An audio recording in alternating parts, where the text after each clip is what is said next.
L'Isola Cine Musica, c'est un événement qui va traiter de cinéma évidemment, mais est étroitement lié avec la musique. Donc on a fait une programmation de films qui sont tous, ce sont des fictions ou des documentaires, tous liés à un groupe, à un artiste, à une aventure musicale, à une création de groupe, à des rencontres. Tous ces films sont donc reliés à des groupes plus ou moins connus, mais des belles découvertes à faire aussi. Et il y a tous les soirs, en rapport aussi avec la programmation, des concerts live. D'où vous est venue cette idée d'une telle manifestation? Moi, je suis issu de 10 ans de culture, de vie musicale, je dirais. J'exploite le Fogata depuis bientôt une dizaine d'années aussi, et j'avais envie de dynamiser, de créer un événement au Fogata qui aille au-delà de la programmation continue annuelle. Et donc un festival de cinéma évidemment, mais ça m'est venu naturellement de le lier à la musique. Alors on peut le dire, une belle programmation pour ces 4 jours. Comment a été décidée cette programmation? Une belle programmation, surtout pour une première édition. J'avoue que je n'en espérais pas autant.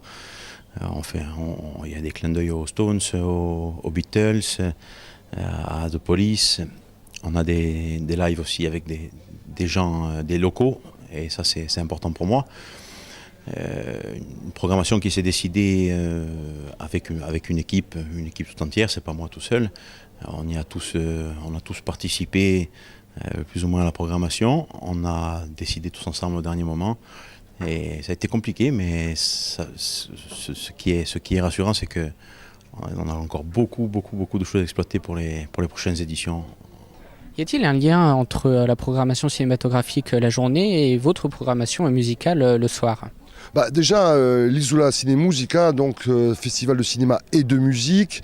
On aime tous les films, fiction, documentaires, courts-métrages, à partir du moment où il y a de la musique dedans. Donc naturellement, chaque jour, l'ambiance musicale du live, on essaye de coller un peu à ce qu'on a vu dans l'après-midi pour être un peu cohérent. On n'est pas obligé d'être cohérent, mais en même temps, il y aura de toute façon des découvertes. Et je pense beaucoup de surprises, beaucoup de bonnes surprises. Voilà. Et justement, vous nous l'avez dit, toutes ces soirées vont être différentes. Il va y avoir plusieurs univers musicaux qui vont être représentés. Pourquoi ce choix de diversité? Moi, je pense que c'est comme à l'image de ce pays, la Corse, où les régions sont différentes, les villages sont différents, les gens sont différents. Donc musicalement, on a tenu vraiment à être très éclectique et à offrir pendant les 4 jours du festival un panel de musique assez riche et varié, puisqu'on va voyager de la musique traditionnelle avec un regard un peu contemporain. On va aller vers le jazz manouche, on va sur le rock, on va sur Henri Padovagne qui joue tout seul à la guitare des vieilles pépites du répertoire blues rock. Donc c'est un voyage, autant le cinéma nous fait voyager aussi musicalement, autant les lives aussi nous feront un peu voyager, quoi. C'est ça l'idée.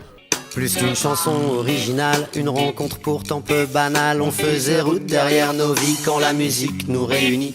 Quelques jeunes gens très atypiques, munis d'anges gardiens sympathiques. Quand batterie, basse, guitare, piano rencontrent les travailleurs sociaux, il a suffi d'une différence. Percut Jam, c'est une aventure incroyable d'un groupe de musiciens qui ont la particularité d'être autistes et que j'ai suivi avec la caméra, donc sur plusieurs tournées, sur leur quotidien, sur des scènes de vie, que je les ai accompagnés plusieurs années. Et aujourd'hui, vous participez au festival de cinéma et de musique de l'Île-Rousse. Qu'est-ce qui vous a décidé à y participer? Alors déjà, le fait d'allier cinéma et musique, je trouve ça formidable. La Corse, c'est formidable parce que je ne connaissais pas. Et je trouve que de pouvoir montrer le film, on fait un vrai tour de France avec ce film, on est vraiment partout. De pouvoir aller en Corse également, donc à la rencontre des habitants et de faire découvrir le film, c'est un réel plaisir. Et vous avez commencé à nous en parler, l'association entre musique et film et cinéma. Qu'est-ce que ça représente pour vous? C'est énorme pour moi. Je suis cinéphile depuis que je suis gamin et je ne peux pas dissocier une musique de son film, en fait. Les plus grands films, pour moi, qui sont associés à une musique. L'un ne va pas sans l'autre? Non.